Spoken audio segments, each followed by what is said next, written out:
Aero India 2025ರ air ಶೋನಲ್ಲಿ ಸಾಕಷ್ಟು ಪ್ರದರ್ಶನಕ್ಕೆ ಇಟ್ಟಿರುವಂಥದ್ದು. ಅದರಲ್ಲೂ ಮುಖ್ಯವಾಗಿ ಫ್ಯೂಚರಲ್ಲಿ ಏನೆಲ್ಲ ನಮ್ಮ ಇಂಡಿಯಾದಲ್ಲಿ ತಯಾರಾಗುತ್ತೆ, ಅದರಲ್ಲೂ ಮುಖ್ಯವಾಗಿ DRDO ಇರಬಹುದು, ಅದರ ಜೊತೆಗೆ BLನಲ್ಲಿ ಯಾವೆಲ್ಲ ಟೆಕ್ನಾಲಜಿಗಳನ್ನು ಉಪಯೋಗ ಮಾಡಿಕೊಂಡು ತಯಾರಿಯನ್ನು ಮಾಡ್ತಾ ಇದ್ದೀವಿ ಅನ್ನುವಂಥದ್ದನ್ನು ಇಲ್ಲಿ ಅನಾವರಣ ಮಾಡಿರುವಂಥದ್ದು. ಸದ್ಯ ನನ್ನ ಹಿಂಭಾಗದಲ್ಲಿ ನಿಮಗೆ ಕಾಣಿಸ್ತಾ ಇರುವಂಥದ್ದು ರಡಾರ್. ಇದು ವಿಶೇಷವಾಗಿ ಗಡಿಭಾಗಗಳಲ್ಲಿ ಇದನ್ನು ರಡಾರನ್ನು ಮುಖ್ಯವಾಗಿ ಬಳಸಲಾಗುತ್ತೆ. ಅದರಲ್ಲೂ ಈಗ ಇಂಡಿಯಾ ಪಾಕಿಸ್ತಾನ ಗಡಿ ಇರಬಹುದು, ಚೀನಾ ಪಾಕಿಸ್ತಾನ ಗಡಿ ಇರಬಹುದು, ಕಾಶ್ಮೀರದ ಗಡಿ ಇರಬಹುದು, ಈ ರೀತಿಯಾದಂತಹ ಗಡಿಗಳಲ್ಲಿ ಇದನ್ನು ಹೆಚ್ಚಾಗಿ ಬಳಸ್ತಾರೆ ರಡಾರನ್ನು.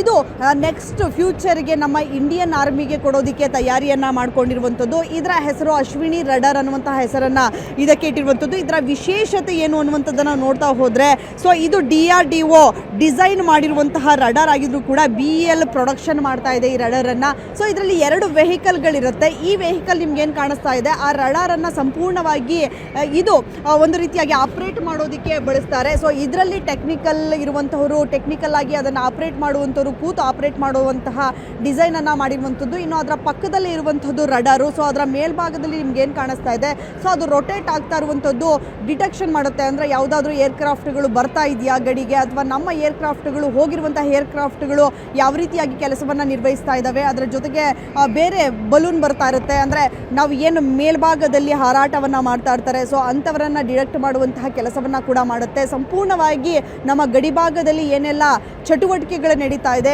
ನಮ್ಮ ಏರ್ಕ್ರಾಫ್ಟ್ಗಳು ಎಲ್ಲಿ ಹಾರಾಟವನ್ನು ಮಾಡ್ತಾ ಇದ್ದಾರೆ, ಈ ರೀತಿಯಾದಂತಹ ಡಿಡಕ್ಷನನ್ನು ಈ ರಡಾರ್ ಮಾಡುತ್ತೆ. ರಡಾರ್ಗಳನ್ನು ಮುಖ್ಯವಾಗಿ ಗಡಿಭಾಗದಲ್ಲೇ ಹೆಚ್ಚಾಗಿ ಬಳಸೋದ್ರಿಂದಾಗಿ ಈಗ ಆಲ್ರೆಡಿ ಇಂಡಿಯನ್ ಏರ್ಫೋರ್ಸ್ಗೆ 18 ರಡಾರ್ಗಳನ್ನು ಕೊಡೋದಕ್ಕೆ ಮಾತುಕತೆಯನ್ನು ಕೂಡ ಮಾಡ್ತಾ ಇದ್ದಾರೆ. ಸೊ ಅದೆಲ್ಲವೂ ಕೂಡ ಫೈನಲ್ ಆದರೆ 18 ಏರ್ಕ್ರಾಫ್ಟ್ಗಳನ್ನು ಮುಂದಿನ 2 ವರ್ಷಗಳಲ್ಲಿ ಪೂರೈಕೆ ಮಾಡೋದಕ್ಕೆ ಸಂಪೂರ್ಣವಾಗಿ BL ತಯಾರಿಯನ್ನು ಮಾಡ್ಕೊಂಡಿರುವಂಥದ್ದು. ಸೊ ಗಡಿಭಾಗದಲ್ಲಿ ಯಾವುದೇ ರೀತಿಯಾಗಿ ತೊಂದರೆ ಆಗದಂತೆ ನಮ್ಮ ಗಡಿಭಾಗವನ್ನು ಕಾಪಾಡೋದಕ್ಕೆ ಈ ರಡಾರ್ಗಳು ಬಹುಮುಖ್ಯವಾದ ಪಾತ್ರವನ್ನು ವಹಿಸ್ತಾರೆ. ಈ ರೀತಿಯಾಗಿ ಟೆಕ್ನಾಲಜಿಗಳನ್ನು ಬಳಸಿಕೊಂಡು ಟೆಕ್ನಾಲಜಿಗಳನ್ನು ಇನ್ನಷ್ಟು ಜಾಸ್ತಿ ಮಾಡಿ ನಮ್ಮ ಗಡಿಯನ್ನು ಸುರಕ್ಷಿತವಾಗಿಡೋದಕ್ಕೆ BL ಇರಬಹುದು, DRDO ಇರಬಹುದು, ಹೊಸ ಟೆಕ್ನಾಲಜಿಗಳನ್ನು ಯೂಸ್ ಮಾಡಿ ರಡಾರ್ಗಳನ್ನು ತಯಾರಿ ಮಾಡ್ತಾ ಇರುವಂಥದ್ದು. ಕ್ಯಾಮ್ರಾ ಪರ್ಸನ್ ಮುನಿಯಪ್ಪ ಜೊತೆ ವಿದ್ಯಾಶ್ರೀ, ಏಷ್ಯಾನೆಟ್ ಸುವರ್ಣ ನ್ಯೂಸ್, ಬೆಂಗಳೂರು.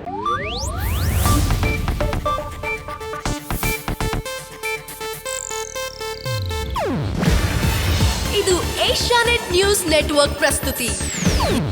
ನೀವು ನೋಡ್ತಿದ್ದೀರಾ ಏಷ್ಯಾನೆಟ್ ಸುವರ್ಣ ನ್ಯೂಸ್.